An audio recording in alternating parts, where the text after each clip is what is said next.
हमने कुछ दिन पहले आपको बताया था कि हरियाणा की पॉलिटिक्स में, खास तौर पर उचाना की पॉलिटिक्स में एक नए सितारे का आगाज हो गया है। वो सितारे थे कृष्ण शोकंद। कुरुक्षेत्र जाट सभा के प्रधान बनने के बाद कृष्ण शोकंद एकदम चमक गए थे। ये लगता था कि उचाना की पॉलिटिक्स में वीरेंद्र सिंह और दुष्यंत चौटाला का मजबूत विकल्प तैयार होता हुआ नजर आ रहा है।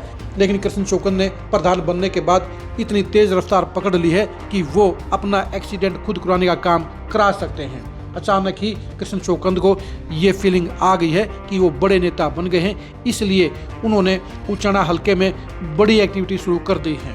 कृष्ण शोकंद ये भूल गए हैं कि अभी चुनाव 4.5 साल के बाद है। ऐसे में उनकी ये बढ़ी हुई एक्टिविटी उनके लिए जहां फाइनेंशियल बोझ बनने का काम करेंगी, वहीं उनके लिए तरह तरह की दिक्कतें भी पैदा करने का काम करेंगी।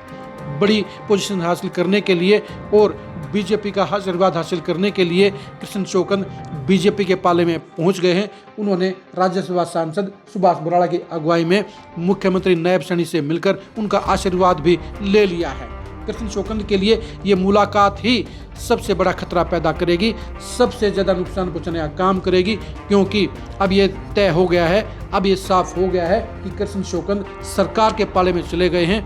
ऐसे में अब उचाना हलके के लोग नौकरी के लिए उनसे मिलेंगे, अब उचाना हलके के लोग विकास कार्यों के लिए उनसे मिलेंगे, अब उचाना हलके के लोग पुलिस के कामों के लिए उनसे मिलेंगे, अब उचाना हलके के लोग उनसे तहसील के कामों के लिए मिलेंगे।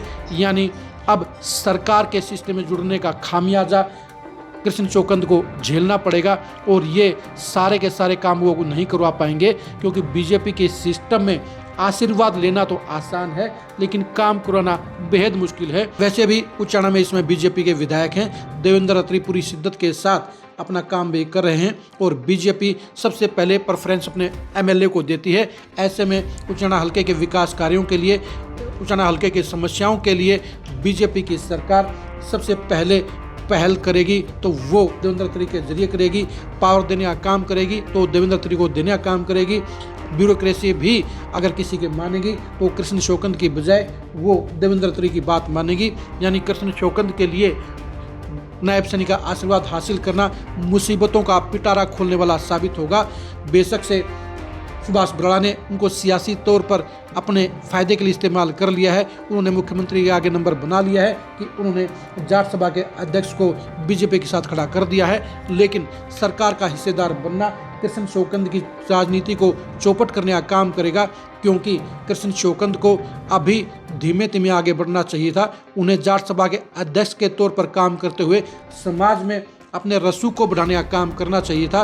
उन्हें उचाना हलके की पॉलिटिक्स में अभी ज़्यादा एक्टिव नहीं होना चाहिए था, बल्कि उन्हें कुरुक्षेत्र जाट सभा के अध्यक्ष के तौर पर ज़बरदस्त परफॉर्मेंस देते हुए उचाना हलके के लोगों के दिलो दिमाग में ये फीलिंग पेश करनी चाहिए थी कि अगर वो उनको एमएलए बनाते हैं तो वो उचाना हलके का कायाकल्प पलट देंगे।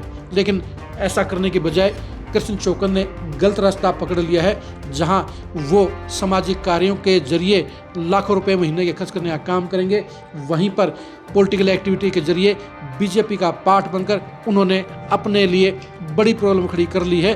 क्योंकि अब जनता को यानी उचाना के लोगों को उनसे ज़्यादा उम्मीदें रहेंगी और इन उम्मीदों को पूरा करना, इन उम्मीदों पर खरा उतरना उनके लिए आसान नहीं होगा। यानी कृष्ण शोकंद ने ज़्यादा स्पीड के चक्कर में अपनी गाड़ी को रिस्क में डाल दिया है, अपनी सियासत को रिस्क में डाल दिया है, जो उनके भविष्य के लिए बिल्कुल भी अच्छा नहीं कहा जाएगा। यानी कृष्ण शोकंद ने आत्मघाती गलती करने का काम कर दिया है, जो उनके सियासी सपनों को तार तार करने का काम कर सकती है। क्या कृष्ण शोकंद ने बीजेपी के पाले में जाकर गलत फैसला नहीं लिया है? इसके बारे में कमेंट कीजिए। क्या कृष्ण शोकंद वीरेंद्र सिंह की फैमिली और दुष्यंत चौटाला का विकल्प बन सकते हैं? इसके बारे में अपनी राय दीजिए।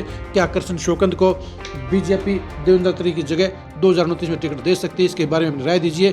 क्या कृष्ण शोकंद उचाना के बड़े पॉलिटिशियनों में शामिल हो सकते हैं? इसके बारे में भी राय दीजिए। क्या कृष्ण शोकंद 2029 का चुनाव अपने बलबूते पर जीत सकते हैं? इसके बारे में अपनी राय दीजिए।